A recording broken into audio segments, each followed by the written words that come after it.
Deputy Adams.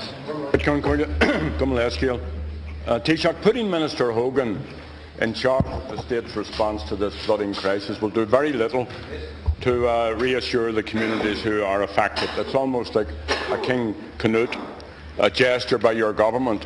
Now, yesterday I raised the plight of those householders who, through no fault of their own, have no insurance cover.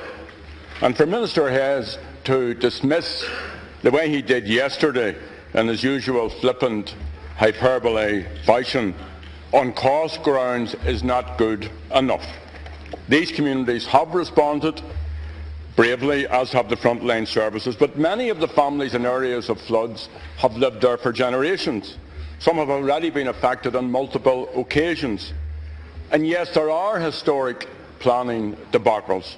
But we're talking here in the main about the plight, you refer to it as a humanitarian plight, mostly of ordinary working class communities or small businesses with no major resources of their own.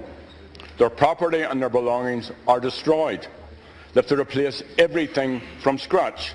And it's not their fault, it's not their responsibility that they cannot get insurance. And surely it's the duty of the state to protect citizens no matter where they live.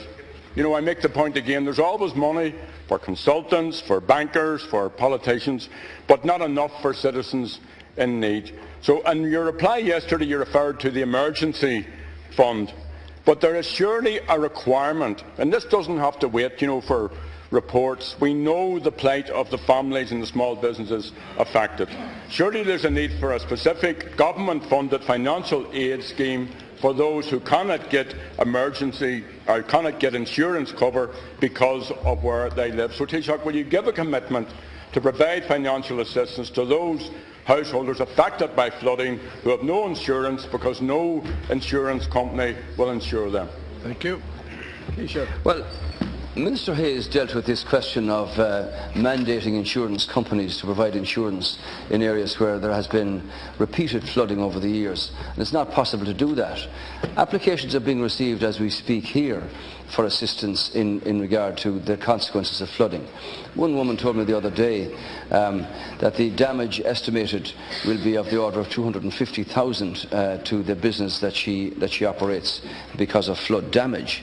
The state has a duty insofar as it can, both by communications, by provision of adequate facilities to deal with sort of uncommon, consequences of heavy rain, wind, high tides, which in these cases in Cork and in Galway, Wexford and so on this occasion have brought devastation to the different areas. The National Coordination Unit is under the Department of the Environment, and therefore the Minister is the lead in that respect. Now, Minister Hayes has been at pains to go to a number of the locations and will again this weekend to see how state can assist here. I recall, Deputy Adams, when the landslide occurred in my own county quite a number of years ago, how the Red Cross was activated in terms of a facility or an additional call for assistance here, together with the local authorities, and what the state can actually do. I might say to you that, you know, we've had, as I said, from 1996 to 2013 there was 320 million spent by the Board of Works on flood defences. 25 million related to minor flood works there. There was an additional 50 million spent on other programmes, mainly the catchment flood risk assessment and management. Now, if we're to take the case that Deputy Martin mentioned about the defence of Cork, the estimate at the moment is somewhere between 50 and 100 million. With 10 kilometres of defences we put in place in a longer term. Now, nobody in here, with respect to all your intelligences, is in a position to say this is actually what you need. And you speak of consultants as if they just sit behind desks and say this is what you should do. There's an engineering challenge in Cork City and the defence of Cork City and its inhabitants and its businesses that is very complex, given that you have two rivers and the extent of flood water and the dam and the the Loch Mahon heading out of the open sea. It is not an easy issue to resolve. These are complex engineering things, and you're going to have to invest to get the right answer to the problem that you face. So, as I said, the local authorities are now required to review their programme every 6 years in terms of where planning permissions are issued, to deal with the consequences of bad decisions made over the years. So just because the river splits in Cork with the islands, and as a consequence the complexity that's added to it, doesn't mean that you don't require engineering expertise to point out what is the best thing actually to do. So it's a case of applications being received for assistance now. We'll consider all of this, Deputy, on a Tuesday at the Cabinet meeting, and we'll have a discussion here in the House about it afterwards. Everybody will have picked up new information from the locations that they represent and the damage inflicted on people. But I'd like to say again, in agreeing with everybody, that the response from the communities, together with the emergency services and the agencies, has been absolutely first class. There's a real commitment here. People know that when nature wreaks its devastation in this fashion, it's very difficult to deal with it. And all we can do from a government perspective is identify the scale of the problem, what we can deal with, and proceed ahead to deal with that as quickly as possible. Gerry Adams. Well, I think the brave response of the communities actually exposes a lack of strategic response by the government. And I commend all of those who have helped their neighbours through this difficult time. Now, my question specifically was around a government-funded financial aid scheme for those who couldn't get insurance cover.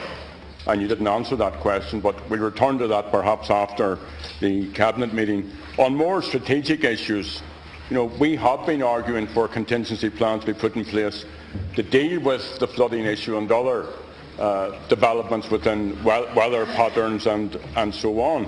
And many people are angry that measures which might have been put in place before this to offset the worst impact of flooding were not taken.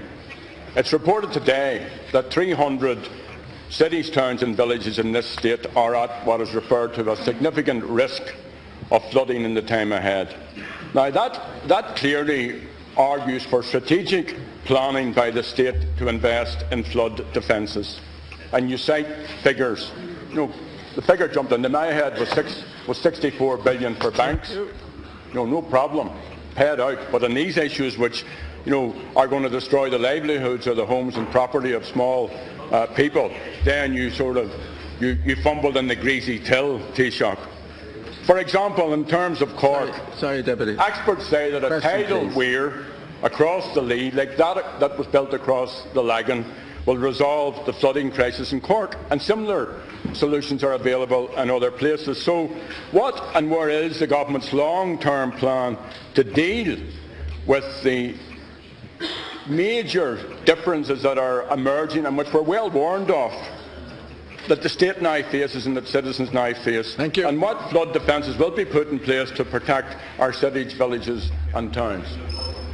Well, I think if you were in charge of this, with what you've just said, I think we'd be even in a deeper mess. Not even the postman in Donegal could have predicted that the tide would be 20 feet higher than normal at the mouth of the Corrib, with due respect to his experience and his analysis of what weather patterns might be.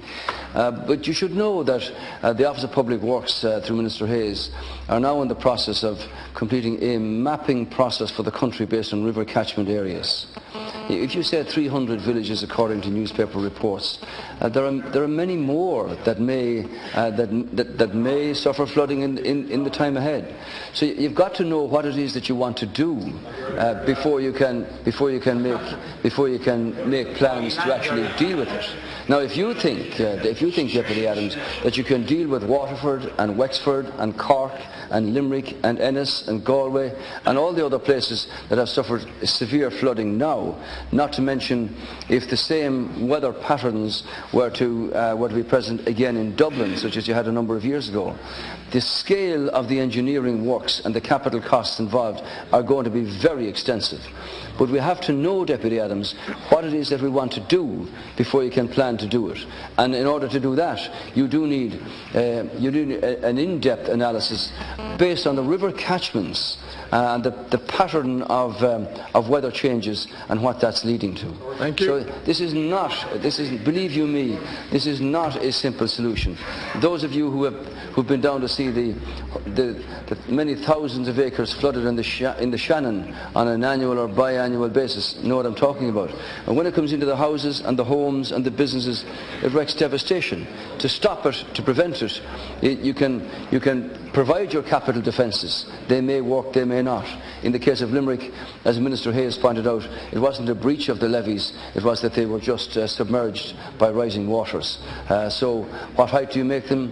When do you deploy these defences? What emergency planning can you put in the interim? That's where we need to be. So everybody can have their views on this, and we'll hear all these views on Tuesday. Cabinet will present its report based on the best assessment of what we've got by then over the weekend. And let's hope that the weather is a little kinder than it's been in the last few days.